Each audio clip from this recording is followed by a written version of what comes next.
드디어 예루살렘에 도착한 사도 바울은 예수님의 친동생이자 예루살렘 교회의 최고 지도자인 야고보와 예루살렘 교회의 장로들과 만나게 되었습니다.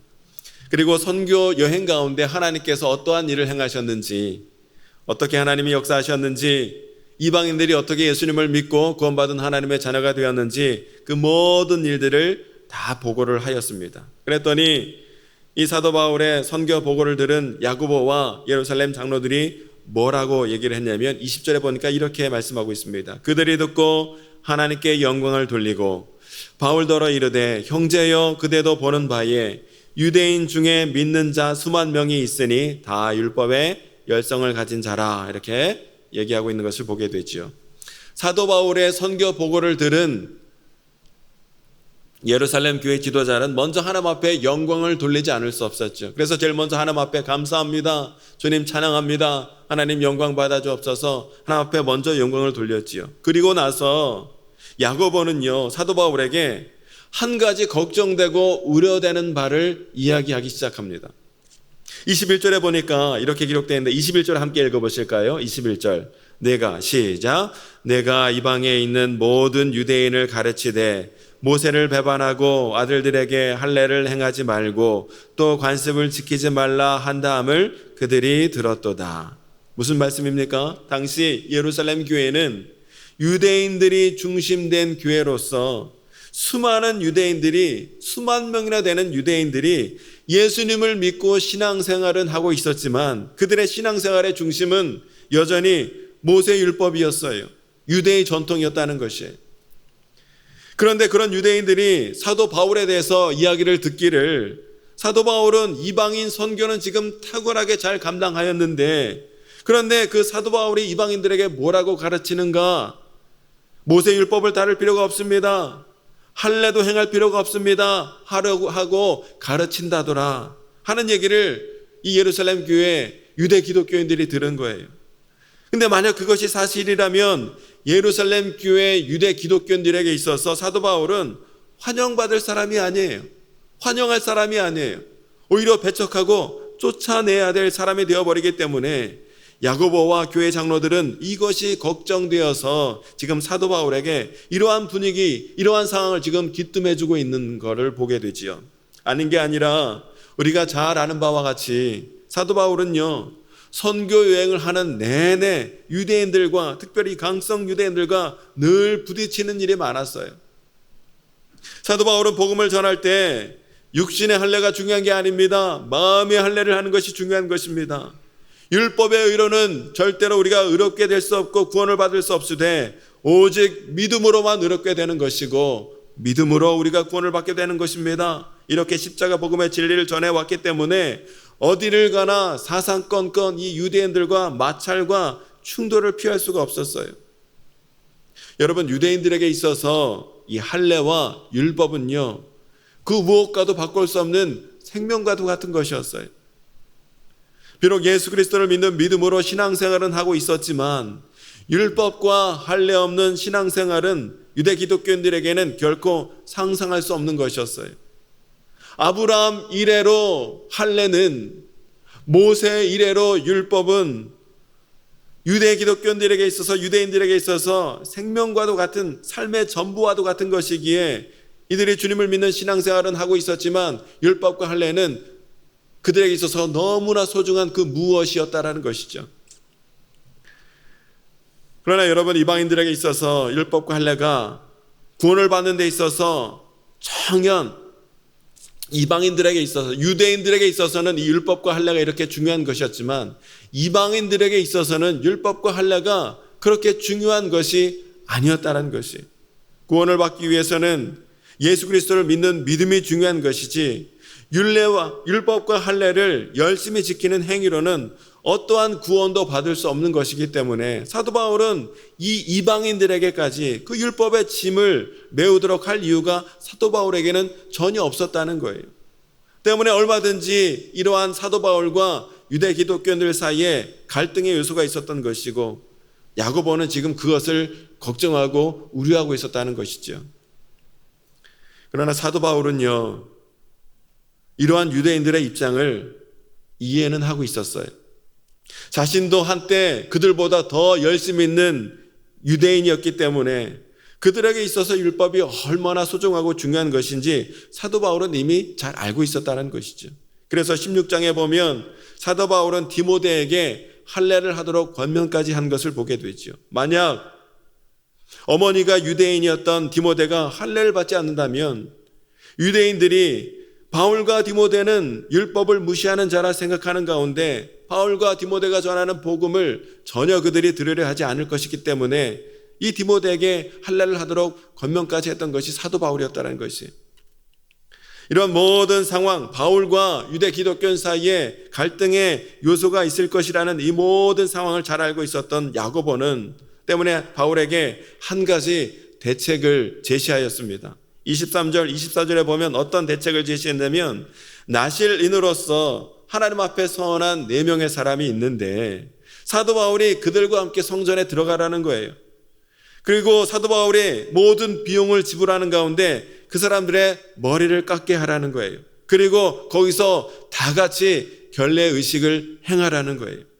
사도 바울도 나실인이었고 서원한 자였고 서원의 기간이 끝나 18장에 보면 갱그리아에서 사도 바울도 머리를 깎습니다. 사도 바울은 나실인은 서원을 하면 일정 기간이 끝나야 되고 일정 기간이 끝나면 머리를 깎고 결례의식을 맞춰야 모든 나실인으로서의 의무를 맞추게 되는 것인데 사도 바울은 기간이 끝나고 머리는 깎았지만 아직 사도 바울은 결례의식까지는 행하지 않은 상태였거든요.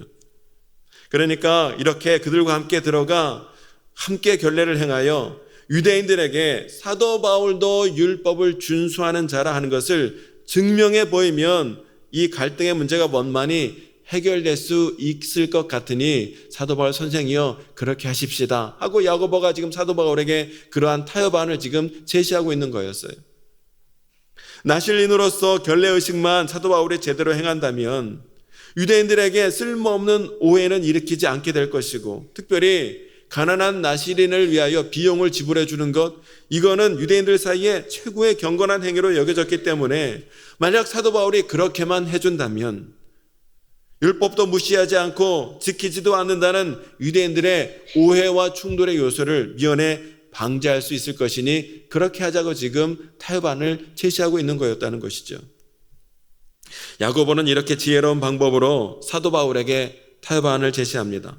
율법으로 구원을 받는 것은 아니지만 율법을 중요시하며 신앙생활을 하고 있는 유대인들에게 최소한 율법을 존중하는 모습을 보여주어서 갈등의 요소를 미리 미연에 방지하자는 거예요.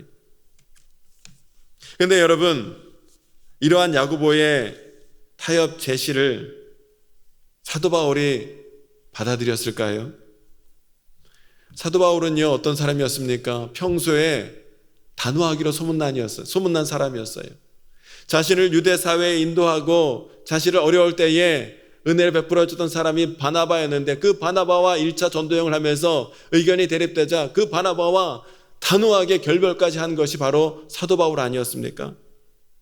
평소에 이렇게 단호하기로 소문이 나 있었고 율법은 초등학문이라 그렇게 가르쳐 왔고 예전에 베드로가요 율법을 지켜야만 한다는 것처럼 행동했을 때 예수님의 수제자요 예루살렘 교회의 최고 지도자 중에 최고 지도자를 할 수 있는 베드로까지도 그의 면전에서 면박하고 비난과 질책을 서슴지 않았던 사도 바울이었기 때문에 야고보는 사도 바울이 자신의 이 타협안을 그가 받아들일는지 확신할 수가 없는 상황이었어요. 그러나 여러분 어떻게 되었습니까? 26절 말씀을 함께 읽어보실까요? 26절 시작. 바울이 사람들을 데리고 이튿날 그들과 함께 결례를 행하고 성전에 들어가서 각 사람을 위하여 제사 드릴 때까지의 결례 기간이 만기된 것을 신고하니라. 아멘. 사도 바울은요 야고보의 제안대로 행했어요. 유대교의 형식을 존중하고 결례 예식을 행했다는 것이죠. 왜 그랬습니까? 사도 바울에게는요 지금 사도 바울에게 있어서는 결례를 행하고 안 행하고가 중요한 문제가 아니었어요. 결례는 그저 관습이고 형식이었어요. 지켜도 그만 안 지켜도 그만인 것이었고 복음의 본질과는 전혀 상관없는 문제였다는 것이에요. 자신이 그렇게 함으로써 자신이 야고보의 타협을 받아들임으로써 복음 전파의 유익만 된다면, 예수 그리스도만 온전히 더욱더 증거될 수 있다면 자신은 얼마든지 그렇게 할 수 있으리라는 것이, 그러한 마음으로 사도 바울이 증거한 말씀이 고린도전서 9장 20절 말씀인데 제가 읽어보겠습니다. 유대인들에게 내가 유대인과 같이 된 것은 유대인들을 얻고자 함이요, 율법 아래에 있는 자들에게는 내가 율법 아래에 있지 아니하나 율법 아래에 있는 자같이 된 것은 율법 아래에 있는 자들을 얻고자 함이요. 그리고 23절에서 내가 복음을 위하여 모든 것을 행함은 복음에 참여하고자 함이라 하고 고백하고 있는 것을 보게 됩니다. 복음의 본질적인 문제가 아니라면, 복음을 전하는 방법론상의 문제라면, 그래서 복음이 온전히 증거되고 주님만 나타날 수 있다면 자신은 얼마든지 자신의 방법 내려놓고 양보할 수 있으리라는 것이에요. 여러분, 이것이 바로 진리와 사랑으로 복음을 전하는 성도의 모습이 되어야 되리라는 것입니다. 옳고 그름을 분별하는 것도 우리가 그리스도의 사랑 안에서, 궁극적으로는 그리스도의 사랑 안에서 모든 것을 처신할 수 있어야 된다는 것이. 왜냐하면 우리는 때로 우리 교회에서 신앙사람에 있어서 진리를 수호한다는 명분 아래 그리스도의 사랑을 잃어버릴 때가 너무나 많이 있는 것을 보게 되기 때문이에요. 여러분, 사랑 없는 진리와 지식은요, 맹목이 되고요, 차갑고 무서운 정죄의 수단이 될 뿐이라는 거예요. 우리가 고린도전서 13장 사랑장에서 우리가 읽어보지 않습니까? 우리가 아무리 예언을 하고 방언을 하고 또 지혜와 지식이 있고 병 고치는 은사와 능력이 있고 산을 옮길 만한 능력이 있다 할지라도 우리에게 사랑이 없으면 아무것도 아니라는 거예요. 울리는 구리와 꽹과리가 될 뿐이라는 거예요. 그래서 우리가 성도들과 함께 신앙생활 할 때 보면 신앙생활은 열심히 하는 것 같은데, 근데 그 성도님은 유난히 남들을 이렇게 정죄하고 판단하고 심판하기에 여념이 없는 성도들이 있는 것을 종종 보게 돼요. 저 집사님은 이래서 안 된다는 거예요. 저 권사님은 이래서 틀렸다는 거예요. 이 사람 저 사람은 다 틀렸다는 거예요. 언제나 나만 옳고 나만 의로운 거예요. 그러한 분들의 특징이 뭐예요? 삶에 기쁨이 없어요. 사랑과 섬김이 없어요. 그 공동체 가운데 늘 상처만을 일으켜요. 다른 사람 상처만을 줘요. 분란을 일으켜요. 결정적으로 그 모임 가운데 열매가 없어요. 여러분, 종교개혁자 칼빈은 자신이 만든 교리를 앞세워서, 우리가 종교개혁자 칼빈 그러면 얼마나 뛰어나고 존경스러운 우리가 종교개혁자를 알고 있습니까? 그런데 역사를 자세히 살펴보면 종교개혁자 칼빈은요, 얼마나 사람들을 칼로 피웠는지 몰라요. 자신이 만들어 놓은 교리를 만들어 놓고 그 교리에 조금만 빈당한 사람들은요, 얼마나 자신들이 아주 그냥 희한한 무슨 고통을 주는 고문 수단 방법을 만들어 놓고 얼마나 많은 사람들을 괴롭게 하고 학살 수준의 많은 사람들을 죽였는지 모른다는 거예요. 누구의 이름으로 했습니까? 예수님의 이름으로, 하나님의 이름으로, 교회의 이름으로 그런 끔찍한 일을 칼빈이 했다는 거예요. 여러분, 이것을 하나님이 기뻐하셨겠습니까? 이것이 진정한 기독교 정신이겠습니까? 사람들을 그렇게 많이 죽이는 것이 하나님의 뜻이었겠습니까?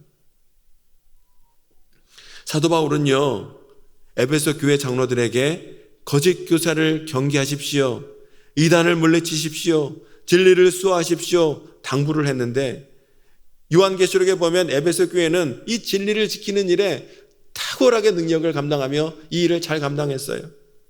진리를 수호하고 거짓 교사와 이단을 분별하는 가운데 교회에서 다 쫓아내는 일을 너무나 잘 감당했어요. 그래서 예수님께 칭찬을 들었어요. 그런데 그 다음에 보면 예수님께 책망을 하나 들은 게 있는데, 어떤 책망을 들었냐면 요한계시록 2장 4절에 보니까 그러나 너를 책망할 것이 있나니 너의 처음 사랑을 버렸느니라. 진리를 지키는 일은 잘했는데, 사역은 잘 감당했는데 사랑은 버렸다는 거예요. 열심은 있었으나, 지식은 있었으나 그리스도의 사랑을 버리는 가운데 차갑고 냉랭한 가슴으로 누가 잘못하고 있지 않는지 정죄하고 비난하고 책망하기에 급급했던 에베소 교회 교인들을 예수님은 책망하시더라는 거예요. 우리는요, 진리를 반드시 수호해야 돼요. 그런데 진리를 수호한다는 명분 아래 사소한 문제로 우리의 성도들의 삶 가운데 다툼을 일으키는 어리석음을 범할 때가 참으로 많더라는 거예요. 여러분, 우리가 교회 내에서 우리 성도 간에 문제와 다툼이 발생하잖아요. 가만히 들여다보면 우리의 성도들 간의 다툼, 이 내면을 감안해 보면 뭐 대단한 문제가 아니에요. 진리를 소화하는 그런 문제가 아니에요. 진리를 소화하는 문제라면 우리가 목숨 걸고 싸워야지요. 복음을 지켜내고 하나님의 뜻대로 나라를 함부로 하고 교회를 함부로 하는 자들에게는 우리가 끝까지 싸워야지요. 그러나 우리의 다툼의 내면을 보면 그러한 진리의 문제가 아니라 사소한 감정 다툼이라는 거예요. 방법 다툼이에요. 생각이 달라서 그러는 거예요. 자리 다툼인 거예요. 그렇게 중요하지 않은 문제에 우리가 타협도 하지 않고 양보도 하지 않고 그까지 대립과 갈등으로 다툼을 일으키는 모습이 우리 교회와 성도들 가운데 종종 있는 것을 보게 되더라는 거예요. 여러분, 우리가 사실 믿음의 실패를 하고 전도의 실패를 하는 것은요, 진리를 모르기 때문이 아닙니다. 복음을 모르기 때문이 아니에요. 사랑이 없기 때문일 경우가 참 많은 것을 보게 돼요. 진리는 알고 있지만 사랑이 없고 사랑을 행하지 않기 때문에 우리의 믿음이 자라지 않고 주님의 복음이 증거되지 않는 것을 우리가 보게 되더라는 것입니다. 아프리카 선교의 아버지라 불리는 리빙스턴 선교사가 있습니다. 근데 이분의 전기를 쓰기 위하여 한 전기 작가가 리빙스턴 선교사가 사역했던 아프리카 그 지역에 가서 그 지역과 함께 그 리빙스턴 선교사님과 함께 사역했던 아프리카 원주민들을 만나 다 인터뷰를 했대요. 리빙스턴 선교사님을 통해서 어떤 말씀을 들으셨습니까? 리빙스턴 선교사님이 어떤 가르침을 주셨습니까? 하고 물어보니까 이 원주민들이 뜻밖의 대답을 하더라는 거예요. 죄송합니다. 리빙스턴 선교사님이 어떤 말씀을 전하셨는지 잘 기억은 나지 않습니다. 잘 모르겠습니다. 그런데 한 가지 우리가 분명히 알고 있는 것은 있습니다. 리빙스턴 선교사님은 우리를 너무나 사랑해 주셨습니다. 우리는 그 사랑을 통해서 예수 그리스도를 배웠습니다. 하고 얘기를 하더라는 거예요. 이것이 진리의 복음을 전하는 성도의 모습이 되어야 되리라는 거예요. 내가 알고 있는 진리, 내가 붙들고 있는 복음을 전하는 유일한 방법은 예수님의 방법이어야 돼요. 예수님의 방법이 무엇입니까? 사랑이에요. 십자가 복음을 위해 나를 희생하고 나를 포기할 수 있는 것, 생명을 얻기 위하여 내 자존심과 생각을 온전히 내려놓을 수 있는 것, 그것이 바로 예수 그리스도의 십자가 복음을 전하고 성도를 세우는 유일한 방법, 예수님의 방법이라는 것을 오늘 우리가 기억할 수 있어야 될 줄로 믿습니다. 나의 모든 방법과 자존심을 다 내려놓고 오직 예수 그리스도의 사랑으로 주님의 사랑과 복음을 전하여 하나님의 나라를 세우고 생명을 살리는 귀한 일을 감당하며 나아가는 저와 여러분 모두가 될 수 있게 되시기를 주님의 이름으로 축원합니다. 이 시간 함께 기도하기를 원합니다. 주여, 판단하는 자가 되지 않도록 인도하여 주시고 내 감정을 앞세우며 다투는 자가 되지 않도록 인도하여 주시고 사랑 안에 서로 용서하고 섬기는 가운데 예수 그리스도의 이름과 복음만을 온전히 드러내는 사도 바울과 같은 사역을 감당하는 우리 모두가 될 수 있도록 주님 도우시고 인도하여 주옵소서. 오늘 말씀을 생각하며 기도하시고 모든 기도의 제목을 놓고 간절히 기도하는 이 시간이 되길 원합니다. 우리 주여 세 번 내리시고 함께 기도하겠습니다. 주여